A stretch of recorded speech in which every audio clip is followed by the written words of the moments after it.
So basically, you have to put yourself in the moment a million times while I'm sitting here. First of all, it takes total quietness. Mm-hmm. We live in a world that's so busy and so active and moving so fast. Right now, I am sitting with Tom Ferry. Yeah. My mind is sitting with Tom Ferry. Yeah. It's not talking to Tom Ferry while thinking about, my God, I got to order some more books. I'm sold out of here. I'm doing this, I'm doing that. Yeah. That's the first thing about visualization. Yep. You must make sure to silence out all the fucking bullshit of life, which is very hard to do. It is very hard. Because your visual picture must be clear as shit. It has to be clear. It can't be like kind of in and out like a fuzzy TV. You gotta see it. It has to become real. You gotta take a snapshot of it a million times, put it in the bank.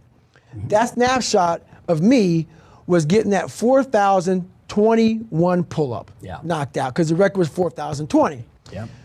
I visualized that over and over and over again. I visualized what I was gonna say because the guy's name was Stephen Highland. I was thinking like what you're gonna say to him. What I was gonna say to him on video when I finally got his ass. Yep. So I visualized success. Uh-huh. But then I went through, that's the fun part. Yeah. I have to do 4,020 pull-ups to get to that 4,021 pull-up. Yep. I know now, because it took me 3 chances to get it. All those failures, they were great for me to examine where I was fucking up at along the way. So I take all that and I put in the bank as far as visualization. Okay, when I get to 2,500 pull-ups, my hands start to rip. Okay, I get ready for that. So I started visualizing, how am I gonna handle the pain? Mm-hmm. Okay, then you start visualizing, okay, my nutrition was off. You start visualizing all these things because you have to mimic it a million times, but I can't mimic 4,020 pull-ups by doing it. But you can see all the milestones where you failed. That's right. And see yourself going beyond it. That's right. Yeah. So that was my big thing about, I had to walk in, get the chalk, I had to see everything over and over and over again. And when I realized I had to keep that visual, that picture in my head for 17 hours. It took me 17 hours to break that record. Yeah. So for 17 hours, while I used to be loud everywhere I went, I put these headphones in. Yeah. And I never listened to music, but I listened to one song, Going the Distance, for 17 hours. It's 2 minutes and 13 seconds. Yeah. For 17 hours, I had that in. That's a lot of Rocky. A lot of Rocky. And I just went here. Yeah. And so I was able to visualize every rep. Yeah. So I visualized my hand placement, making sure that felt right before I got going. Mm-hmm. I didn't ignore all the little pains. My hands got sweaty. Okay, that means I was aware of everything. That means my hand's about to rip. It's getting sweaty. Wipe it off. Be aware. Everything. I was totally in the moment because of how I visualized. I have, with all that being said, what you just said there, is I have the ability to see the end before the beginning even begins. And what that means is I know that to get to the very end, I can see it right now. So before I went to Buds and I was losing all this fucking weight and shit, I saw myself walking across the fucking stage at 191 fucking pounds, 'cause that's what I had to get to get into the door. I saw myself 6 months, a year later, whatever it's gonna take me to do it, I saw myself walking across that stage, getting that fucking certificate of graduation from Buds.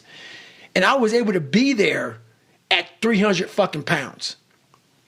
And that feeling that I was nowhere near that fucking feeling, I was able to put myself there a million times every fucking day. And that feeling of like, my God, that is gonna feel fucking amazing. That's what made me suffer. That's what allowed the pain to be real and say, this is worth it. I wanna feel for this fucking next 18 months, it took me 18 fucking months to finally become a Navy SEAL, to finally, just get through Buds. 18 months, it's 6 months, it took me 18. That's what woke me up every fucking morning was, I'm gonna put myself through this much fucking pain and suffering for a few seconds. That's all it is. A few seconds of joy. And it's so fucking worth it, man. That's what people don't get. So I'm able to put myself at the finish line, even though I have no finish line, but at the finish line of an event before I even start the motherfucker to say, how are you gonna feel at the end of this? Well, visualization is one of the challenges. And part of that is not just visualizing success or living in the reality of achieving what you're setting out to achieve, but also visualizing how you're going to navigate all the obstacles that are going to get thrown in your path. Right. Visualizing is my biggest tool of life. That's why I've been able to put myself in cold water, put myself in a 100-mile race millions of times before I've done it. And I'm able to go through the race and see how I'm going to feel at mile 50. Almost to the exact feeling. Right. So when it comes up, it's no surprise. It's no surprise. I've already done this a million times. Mm-hmm. And that's the one thing I practice and practice and practice and practice overnight. But also, the most important thing is I practice that feeling of accomplishment that I'm going to have when it's all said and done with.